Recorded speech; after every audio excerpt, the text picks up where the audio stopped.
আসসালামু আলাইকুম। সকল শিক্ষার্থীকে স্বাগত জানিয়ে শুরু করছি ম্যাথ ক্লাস। আজকে আমি ম্যাথ ক্লাসে সপ্তম শ্রেণী গণিতের দ্বিতীয় অধ্যায় অনুশীলনী 2.3 পৃষ্ঠ নম্বর হচ্ছে 37, প্রশ্ন নম্বর হচ্ছে 25। এই অঙ্কটি সহজে সমাধান দেব। তাহলে দেখো এখানে দেওয়া আছে কি, তামা দস্তা ও রূপা মিশিয়ে একটি গহনা তৈরি করা হলো।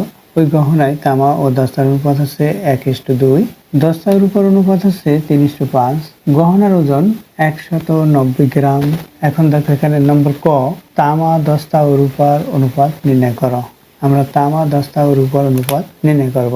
তাহলে লিখি নম্বর 25। দেওয়া আছে, দেখো এখানে কি দেওয়া আছে, দেওয়া আছে কি তামা ও দস্তার অনুপাত সমান 1:2 এবং দস্তা ও রূপার অনুপাত 3:5, এটা দেওয়া আছে। এখন তামা দস্তা সমান 1:2 এবং দস্তা রূপা সমান 3:5। দেখো এখানে দস্তা, এখানেও দস্তা দেওয়া আছে, সুতরাং এখানে দেখো দস্তা হচ্ছে 2, এখানে দস্তা 3, সুতরাং এই ডিজিট দুইটি একই অনুপাতে তৈরি করব। অর্থাৎ যেহেতু দুইটি একই, দস্তা দস্তা দস্তা একইভাবে থাকবে, একই পরিমাপে, তাহলে কি করব, এই 3 দ্বারা এটাকে গুণ করব। এখানে 2 আছে, এই 2 দ্বারা এটাকে গুণ করব। যদি এখানে 3 দ্বারা গুণ করি তাহলে কি পাই, আমরা আবার দেখিয়ে দিতে পারি গুণ এইভাবে, 1 গুণ 3:2 গুণ 3 দ্বারা গুণ করেছি ইকুয়াল, এখানে কত দিয়ে গুণ করবো, এখানে 2 দ্বারা গুণ করব। এর কারণ হচ্ছে এই দস্তা, অর্থাৎ এটা দস্তা, এটাও দস্তা একই পরিমাণে তৈরি করব। অর্থাৎ এখানে 2 আছে, এখানে 3 আছে, তাই এই 3 দিয়ে এটাকে গুণ, এই 2 দিয়ে এটাকে গুণ, অর্থাৎ 3 গুণ 2:, এখানে 5 গুণ 2। আমরা কি করছি, 2 দিয়ে এটাকে, এই অনুপাতটাকে গুণ করব, আবার 3 দিয়ে এই অনুপাতটাকে গুণ করেছি। দেখো কত হলো, এখন এখানে 3:6, এখানে কত হলো 6:10। এখন এটা হচ্ছে, প্রথমটা হচ্ছে তামা, তারপর দস্তা, এটাও দস্তা, আর এখানে এই যে রূপা সেটাও দেওয়া হলো। তাহলে কি, অতএব তামা দস্তা রূপা সমান 3:6:10, এটা পেলাম। তামা দস্তা এবং রূপার পরিমাণ পেয়েছি, এটা হচ্ছে উত্তর। কারণ এখানে এই অনুপাত নির্ণয় করতে বলছে, এটা অনুপাত। তাহলে উত্তর কি লিখবো, উত্তর আমি সংক্ষিপ্ত লিখি, উত্তর আছে 3:6:10, এটা পেয়েছি। এরপর কি দেখো নম্বর খ, খতে কি দেওয়া আছে, গহনায় তামা দস্তা রূপার ওজন পৃথকভাবে নির্ণয় করো। তাহলে আমরা এই যে ক থেকে যেটা পেয়েছি এই অংশটুকু, অর্থাৎ এটা সমান, সেটা লিখব। নম্বর খ, ক থেকে প্রাপ্ত তামা দস্তা রূপা সমান 3:6:10। ক থেকে প্রাপ্ত হচ্ছে এটা, অতএব অনুপাতের যোগফল বা অনুপাতের সংখ্যাগুলোর যোগফল, এটাও লেখা যায়, অনুপাতের যোগফল 3+6+10 সমান 19, এটা পেয়েছে অনুপাতের যোগফল। দেওয়া আছে গহনার ওজন, গহনার ওজন কত দেখো, 190 গ্রাম। তাহলে ওই গহনায় তামার পরিমাণ, তামা হচ্ছে এখানে কত, 3। আমরা এটা 2 ভাবে সমাধান করতে পারি। এখান থেকে গহনায় তামা দস্তা ও রূপার ওজন পৃথকভাবে নির্ণয় করো।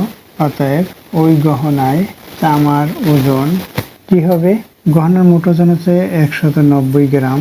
এত এর এখানে কত ছিল, প্রথমটা হচ্ছে তামা, অর্থাৎ 3 বাই এখানে টোটাল কত 19, এত এর এত গ্রাম সমান 19 দিয়ে এটাকে ভাগ করি 10 হবে, 10 দিয়ে 3কে গুণ করি 30 গ্রাম।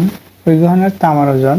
এখন হচ্ছে ওই গহনায় দস্তা, অতএব দস্তার ওজন, ওই গহনায় লিখলাম না, একইভাবে লেখা যায়, আমি সংক্ষিপ্ত লিখি, দস্তার ওজন 190 এর, এখানে দস্তা কত 6 বাই মোট কত 19 হয়েছে, 19 দিয়ে এটাকে ভাগ করি, একইভাবে এখানে দস্তা করে 10 দিয়ে এটাকে গুণ করি এত, এখানে তো গ্রাম, কত গ্রাম, এখানে 10 হচ্ছে, 10 দিয়ে 6কে গুণ করি, 6×10 = 60 গ্রাম। গ্রামে আমি শুধুমাত্র জি লিখে রাখলাম, এখানে এত গ্রাম দস্তার ওজন।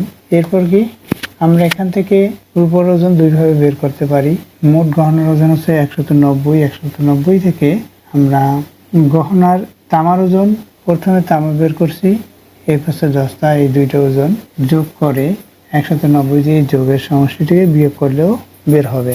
অথবা ওই গহনায় রূপার ওজন, অথবা আমি সংক্ষিপ্ত লিখি রূপার ওজন 190 এর কত আছে এখানে 10 আছে, 10/19। 19 দিয়ে এটাকে ভাগ করি, 10 হবে, 10 দিয়ে 10কে গুণ করি, এটা গ্রাম বিধায় সংক্ষেপে জি লিখলাম। 10 দিয়ে 10কে গুণ করলে কি হবে, 100 হবে গ্রাম, 100 গ্রাম। তাহলে কি কি পেয়েছি আমরা? গহনায় দস্তা, তামা দস্তা ও রূপার ওজন পৃথকভাবে নির্ণয় করো। আমরা কয়টি এখানে উত্তর পেলাম? 3টি পেলাম উত্তর। পৃথকভাবে নির্ণয় করব। এখানে কত ওজন হলো? 30 গ্রাম ওজন হলো। ওই গহনায় তামার ওজন হচ্ছে 30 গ্রাম। 30 গ্রাম হচ্ছে তামার ওজন। দস্তার ওজন কত? দস্তার ওজন হচ্ছে, এখানে দস্তার ওজন পেয়েছি এটা, এবং রূপর ওজন পেয়েছি এটা। এগুলো হচ্ছে উত্তর। আশা করছি বুঝতে পেরেছো উত্তরটি কিভাবে লিখতে হবে। কারণ এখানে উত্তরটি অর্থাৎ প্রশ্নে বলা হয়েছে ওই গহনায় তামা দস্তার রূপর ওজন কত সেটা নির্ণয় করো। আমরা ওজন বের করেছি, এটাই হচ্ছে উত্তর। এরপরে দেখো নম্বর গ। এখানে গ নম্বরে কি বলছে দেখো, ওই গহনায় কি পরিমাণে দস্তা মিশালে তামা দস্তার অনুপাত 1:3 হবে। খ থেকে প্রাপ্ত, এখানে যেহেতু তামা দস্তা বলেছে আমরা শুধুমাত্র তামা দস্তা লিখবো, তাই লিখি খ থেকে প্রাপ্ত। দেখো নম্বর গ। এখানে গ নম্বরে কি লিখেছে দেখো, ওই গহনায় কি পরিমাণে দস্তা মিশালে তামা দস্তার অনুপাত 1:3 হবে। তাহলে লিখি খ থেকে প্রাপ্ত, খ থেকে প্রাপ্ত তামা ইস্টু দস্তা সমান, তামা কত ছিল 30 গ্রাম, ইস্টু দস্তা কত 60 গ্রাম, এটা ছিল। মনে করি ওই গহনায় ক গ্রাম দস্তা মিশালে তামা দস্তার অনুপাত 1:3 হবে। লিখি মনে করি ওই গহনায় ক গ্রাম দস্তা মিশালে তামা ও দস্তার অনুপাত 1:3 হবে।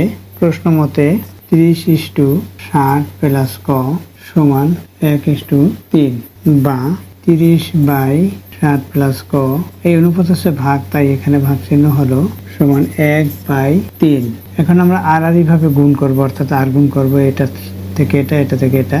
1 দিয়ে এটাকে গুণ করি, দেখো আর গুণ করি, 1 দিয়ে 60কে গুণ করি 60 হবে, ককে গুণ করলে ক হবে, সমান 30। এই 30 দিয়ে 3কে গুণ করি 90 হবে। এটা হলো, এটাকে বজ্র গুণ বা আর গুণন বলা হয়।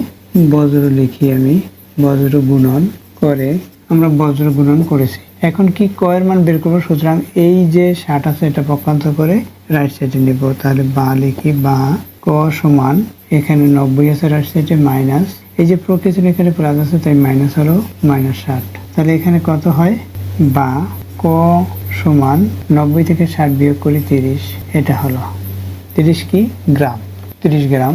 অতএব ক সমান 30 গ্রাম। উত্তর 30 গ্রাম। গ্রামে যে লিখি শুধুমাত্র। আশা করছি বুঝতে পেরেছো অঙ্কটির সমাধান কিভাবে করতে হয়। এতক্ষণ ম্যাথ ক্লাসের সাথে থাকার জন্য সকলকে ধন্যবাদ জানিয়ে আজকের মতো বিদায় নিচ্ছি।